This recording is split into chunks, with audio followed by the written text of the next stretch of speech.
Hey everybody, this is the Algebra 2 video for Friday, April 23rd. It's putting everything together. I know you have a skill check that you guys did, and then you also have some homework to do, but I want you watching this video because this brings everything together and it makes sense of everything. And also, I am okay with you using synthetic division if you want. So what we're going to do is 3 problems. If you have questions, I have told Mr. Bestel, and he has taught this curriculum before, the questions that I'm giving you, where they are, and there are other ones like it in the book, and he can do those with you if you would like.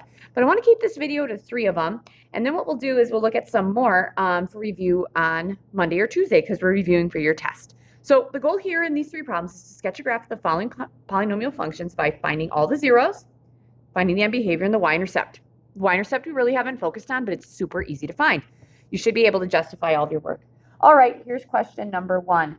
Let's go with f of x equals 6x to the 4th plus 7x cubed minus 36x squared minus 7x plus 6. Ooh, this is a big one. So would it make sense, you guys, that if I can change this, change this to all factors, all the factors give me the zeros, all right? The end behavior is going to be super easy to find, and the y-intercept is actually super easy to find too. So if I look at this, how many factors could I have? Well, I could have 4 of them, right? Because it's x to the 4th. So I could have 4 factors. There's potential for that, all right? So there's a chance I could have 4 of them here. Now, the thing is, how do I find one of them? All right, factors come from zeros. And here's what we're going to do. We're going to find a zero. So we're going to put this in our calculator. 6x to the 4th plus 7x to the 3rd minus 36x squared minus 7x plus 6. All right, and I would double check to make sure this is right because we're going to find some x-intercepts because the goal is to find factors and also to find x-intercepts. So we want to know what x equals. There could be 4 of them. All right, so let's see if I can find anything here, okay? So if I'm looking for x-intercepts, this is where my y is equal to 0, right? And I like to double check to make sure this is right because if it's wrong, we're not going to find what we need. All right, let's see what we got. X-intercepts. Ooh, these are big numbers. Let's go back up there. There we go. They're getting smaller. Here we go. There's 1 and 2. Boom, we got 1 and 2. This 0, 6 makes sense, guys, because if x is 0, wouldn't y have to be 6? Yeah, it would totally have to be 6. Sorry, move my paper just a little bit. I found sometimes that angle stinks. Any other ones? Any other ones? Oh, there's 1 at -3. Any other ones? No. All right, so here we go. We have factors of x. X equals 2 gave us x minus 2, right? X equals -3 gave me x plus 3. Yes. Okay, I need 2 more. Or one of them that would start x squared. Okay, so what do? Let's do some polynomial division. Okay, let's divide this down so that we get it down to something so I can find the last 2 factors. All right, so let's divide x minus 2. You have a choice. You can use the box if you want, or you can use synthetic division. I am a synthetic division girl. I like it. So I'm going to use that. 2. Across the top, we're going to go with 6, 7, -36, -7, and 6. All right? If you want to do the box, go ahead and hit pause, because if you know that it's a 0, you know you should not get a remainder, and you will get the same thing left as I do. All right, for those of you using synthetic division, drop the 6. 2 times 6 is 12. Add down, that's 19. That's 38. Add down, that's 2. 2 times 2 is 4. Add down -3. -3 times 2 is -6. That gives me 0. So it goes 0. Remainder, I'm sorry, this is my 0 is my remainder, constant x squared, x cubed. So I'm left with 6x cubed plus 19x squared plus 2x minus 3. All right, so here's the thing. That takes care of this one. There's also a factor of x plus 3. I would not do -3 in a box and put all these back in because I'm still going to be left with this. Does it make sense that if x minus 2 is a factor of this, wouldn't x plus 3 be a factor of what's left? Yes, it should. So we're going to go with what's left, the 6, the 19, and the 2, and the -3. And here we go. Drop the 6. -3 times 6 is -18. Add down 1. 1 times a -3 is a -3. Add down -1. -1 times -3 is 3. Add down, that's 0. We're left with remainder, constant, x squared. So we're left with 6x squared plus an x minus 1. All right, this here, guys, goes in there. If I can factor it, let's see if I can factor it. 6x squared is going to give me probably a 3x and a 2x. 1 is just 1 and 1. To get a positive x, On the outside, I have a 3x. On the inside, I have a 2x. If I have a positive 3x and a negative 2x, that works. So we have 3x minus 1 and 2x plus 1. Whew, yeah. All right, to find the zeros, wouldn't we set this equal to 0? Or we could set all this equal to 0, but we already have these two. I don't need them. So I'm going to say 3x minus 1 equals 0 and 2x plus 1 equals 0. Add 1 and divide by 3. X equals 1/3. Subtract 1. Divide by 2. So we're going to have what? Positive 1/3 and negative 1/2. Right? So let's come up with a graph here. I know this is going to be interesting. Let's go 1, 2, 3.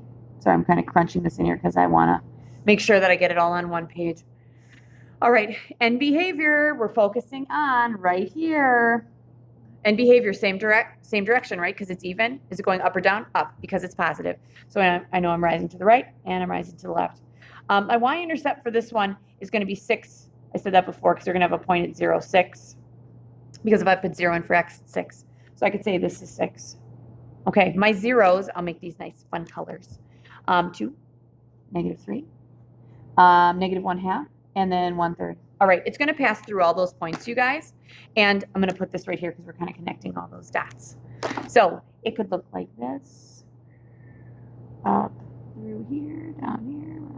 Something like that, some funky kind of W-looking thing. All right, but that's bringing it all together. I do have to find one. You might be like, hey, why can't I just trace it off the calculator? Well, that's not learning anything, okay?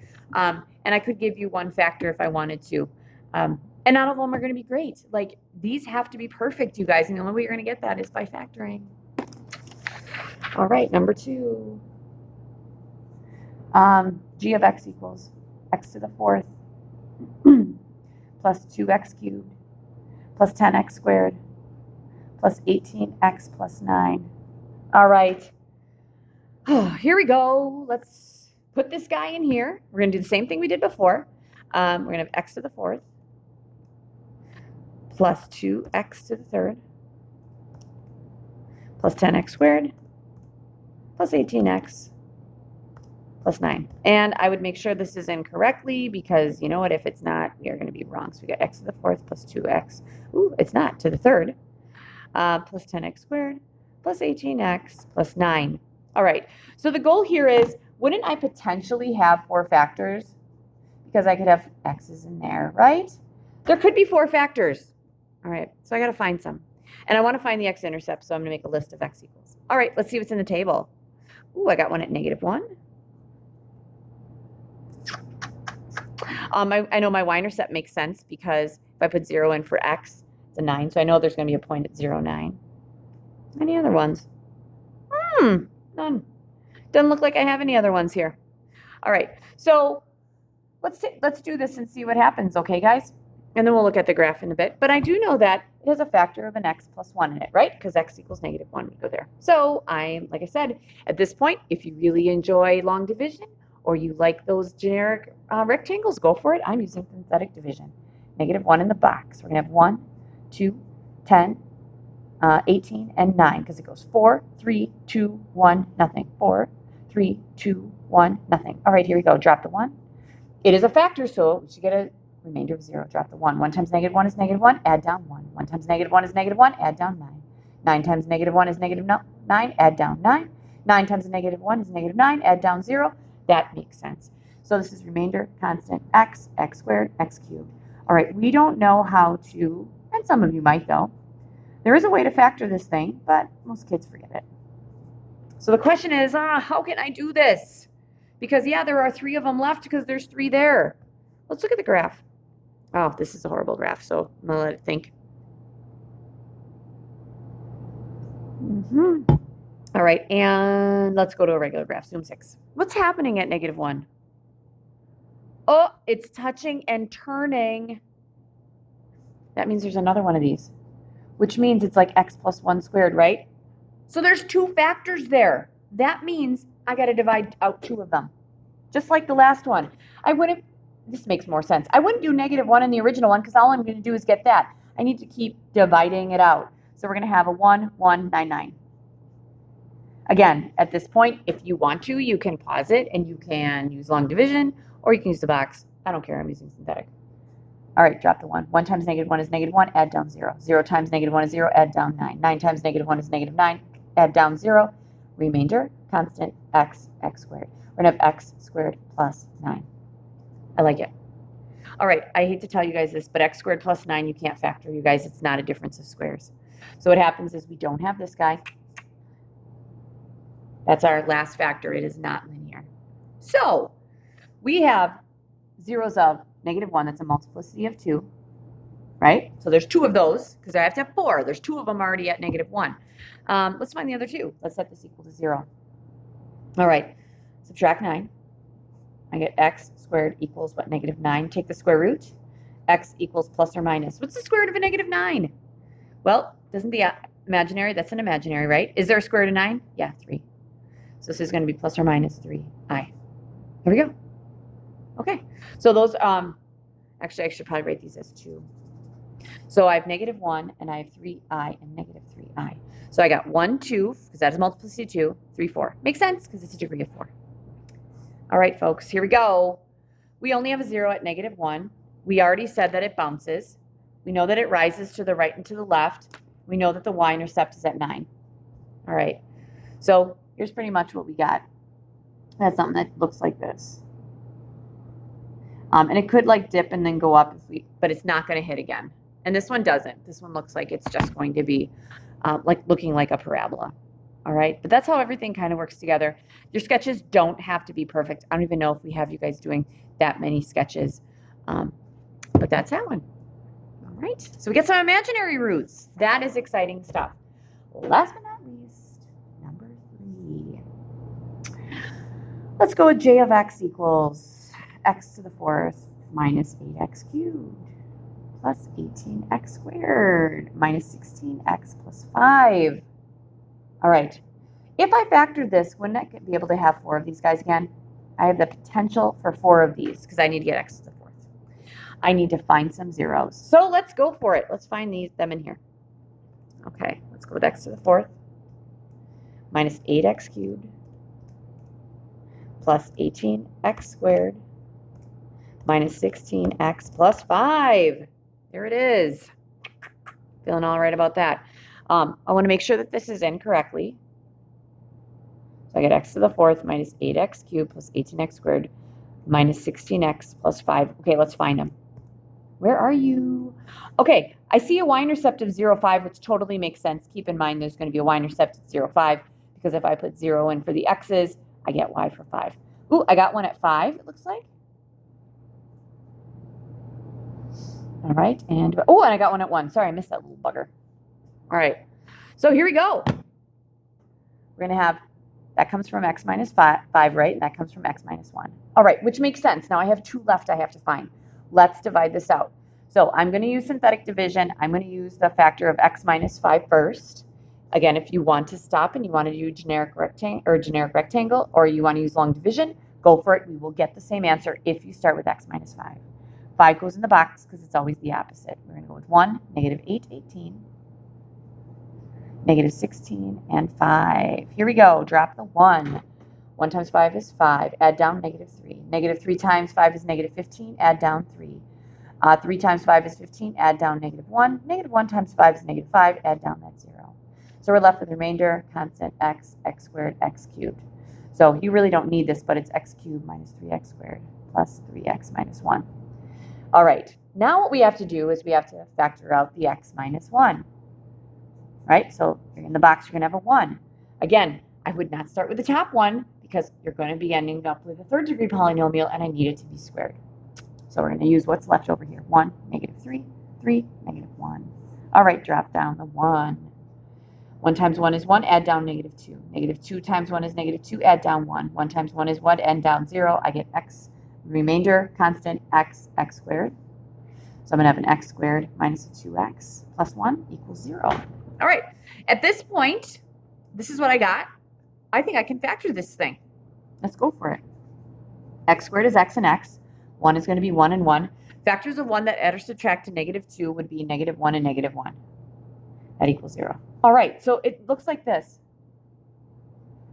All right, couldn't this be rewritten, you guys, as x minus 5 times x minus 1 cubed?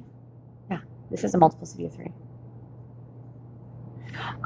Keep in mind, though, that even though the multiplicity is 3, if you looked at multiplicities, what happens is they still pass through if they're odd, but they kind of compress closer to that x-intercept. All right, so that's what I got. So I'm feeling really good about that. I got all my factors. I put all my factors in here. I could rewrite them here. Here, let's sketch this thing. Okay, my x-intercepts are 5, 1, 2, 3, 4, 5, and 1. So I got them. So I'm going to put these in funky colors. 1, 5. All right, they're going to pass through with both of them. Ooh, there's another one. The y-intercept up here is 5 as well. Right? And it should rise to the right and rise to the left because even degree and positive on the outside. So what's going to happen is it's going to do something like this, okay? And then it's going to go through at 1. At 1 has a multiplicity of 3, so what's going to happen is it's going to do something like this, kind of taper off and then go down. It's weird. You guys can look at that as well. And then it goes up here, 5. And if I look at the graph, I'll do a zoom 6. I should see something. I get 1. Here we go. See, it's kind of like, it doesn't go straight through like here. It just kind of bends because it is a multiplicity of 3. All right, so those are my 3 examples. I went probably a little longer than I needed to. I have graphs. I found zeros. Sometimes you'll get the factor that'll give you the zeros. If you don't, you have to look in your calculator. But you have to show all of your work algebraically, even if you can find it in your calculator. All right, so good luck with that homework assignment, and I'll be back on Monday with some more reviews very similar to this. Bye.